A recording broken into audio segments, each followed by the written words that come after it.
Unemployment's gonna be very ugly. Bloomberg just came out yesterday saying 100% chance next year it's gonna be a recession. Warren Buffett, 2 years ago when he was sitting on $125 billion of cash, everybody called him crazy. Right now, he's sitting on $105 billion of cash. Why would he sit on $105 billion of cash? 2024, the day after election, the next day will be the single biggest climb ever to Dow in a history of America. It's gonna go to the roof. The next 18 to 24 months is not gonna be pretty.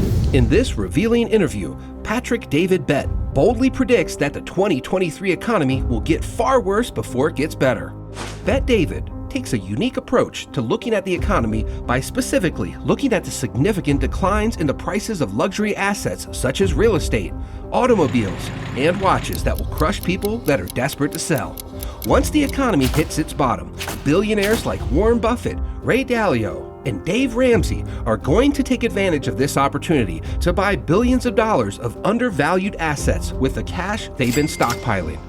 This is why he recommends that it's best to hold your assets until after the recession and start stockpiling your own cash so that you can take advantage of this rare opportunity when it comes around.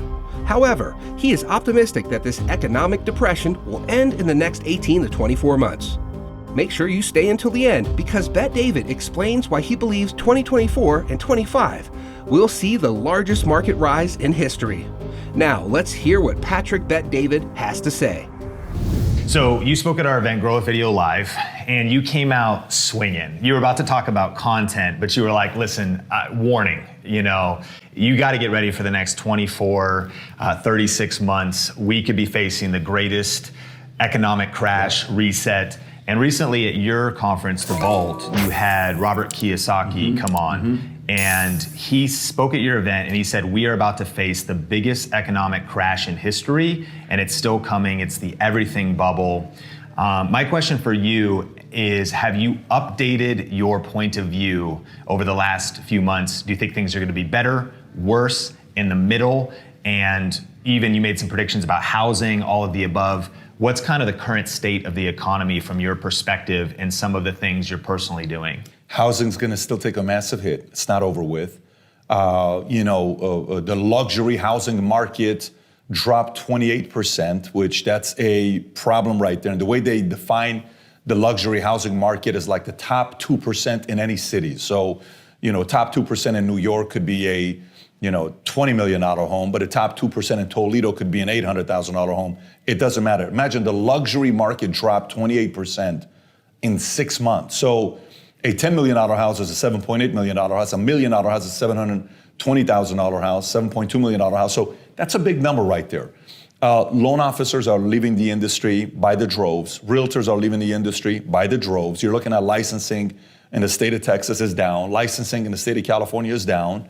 You're seeing what's going on with the economy right now, where it's kind of okay season right now. It's like, oh, it's good, it's recovery. It's not recovery.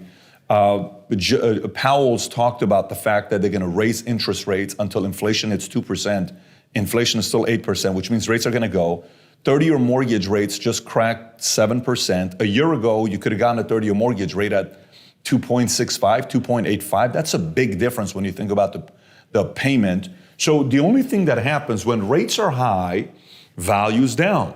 When rates are low, values are up. The mortgage payment's the same thing. It doesn't matter. So the mortgage payment on $1 million home at 7% is the same as the mortgage of a, say, $1.3 million home at 2% or at 3%. So nothing's changing in regards to monthly payment that I can afford. Rates are going up, so value has to go down. So there's going to be a lot of people that are still sitting on their homes trying to sell it. They won't do it. By the way, I'll give you a personal story on how I lost $100,000 in a car the last 12 months. Okay, so my Ferrari was on sale a year ago. I didn't want to keep the Ferrari because I couldn't fit in it. A little less than a year ago. It's an SF90. It's a beautiful car. I put it in the market for $800,000. I got a $765 offer. I said, no, I'm not going to sell for $765. There's only a couple of these in the market. I'm going to get my $800. Personal experience I'm telling you about, right? Okay, Mr. Genius. So this $799 car that I turned down $765, 3 months later, I called the guy back and said, no, I'll give you $700. I said, no. So then I got a $720 offer I turned down. I got a $710 offer I turned down. I got a $700,000 I turned down. And I'm getting $685 offers I'm turning down. What do you think is going to end up happening? It's going down. But it's dropped itself $100,000 $120,000 just sitting on it. So from personal experience, this is not going to slow down. And what they're pushing for, the one number that they're still looking at that no one's, so, well, look at this, unemployment is very strong. Unemployment's gonna be very ugly. Q2 of next year, it is not gonna be pretty. Bloomberg just came out yesterday saying 100% chance next year it's gonna be recession. It was like 56% or 60%. They just bumped it up to 100%. Jamie Dimon said it's gonna be pretty ugly. Everybody you talk to is not looking too pretty right now. As a matter of fact, while this is going on, a guy that many may recognize, his name is Warren Buffett. We all know who he is. David Rubenstein just wrote a book called How to Invest, phenomenal book. And he's interviewing everybody. Larry Fink, Ray Dalio, doesn't matter. He's interviewing all the great ones. And everybody gives credit to one guy, Warren Buffett. Well, Warren Buffett right now, 2 years ago when he was sitting on $125 billion of cash, everybody called him crazy. Right now, he's sitting on $105 billion of cash. Why would he sit on $105 billion of cash?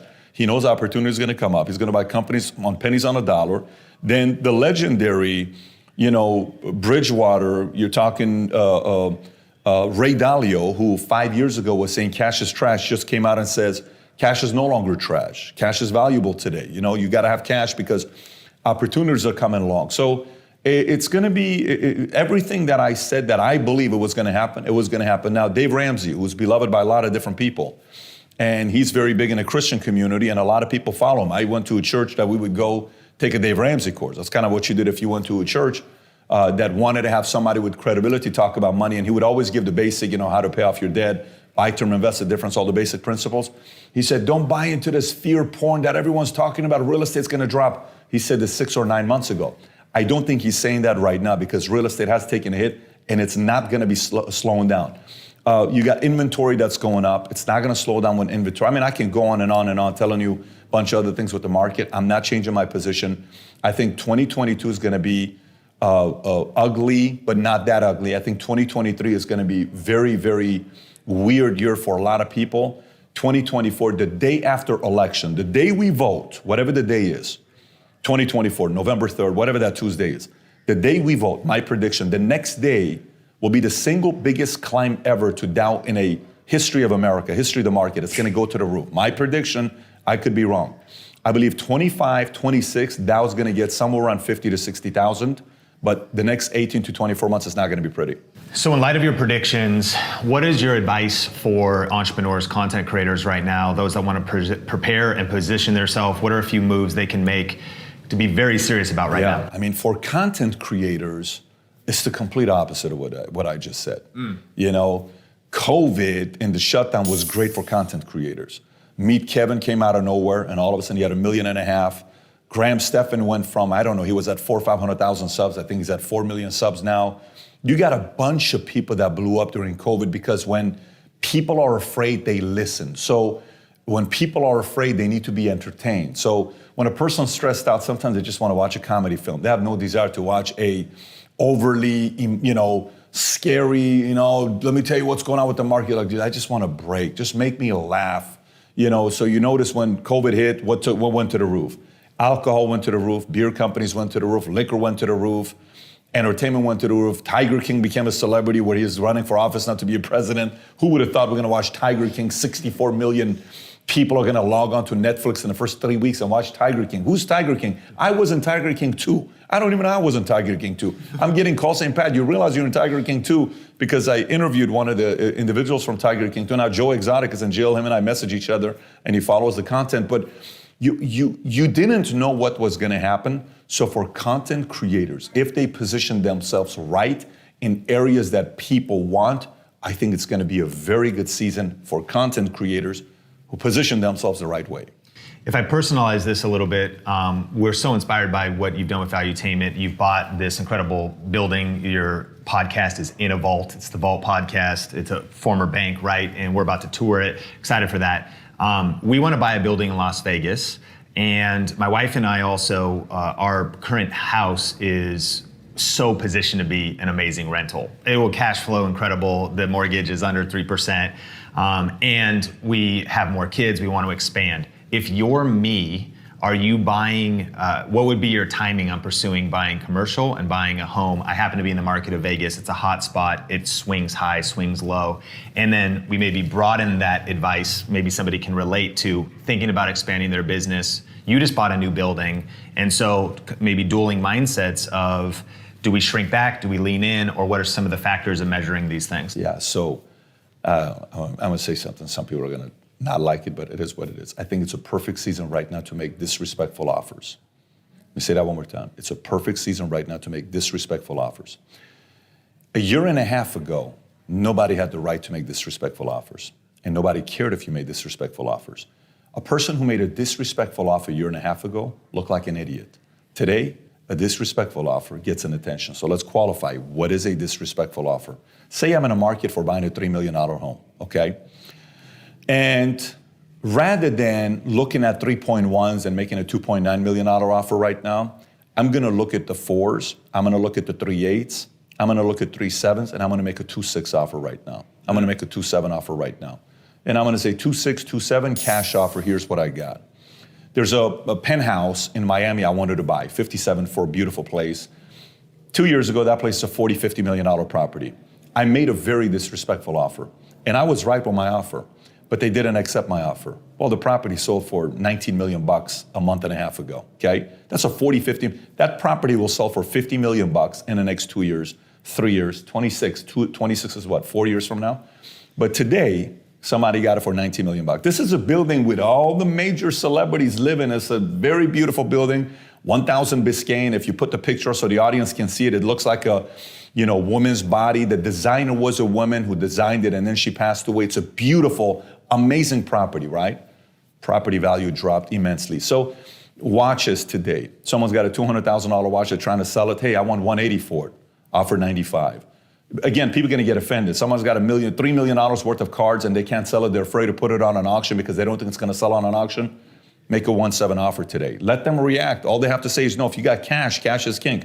If you're trying to buy a commercial property today and all you have to look at is the days of listing, it's been there for 9.5 months and they're trying to sell it.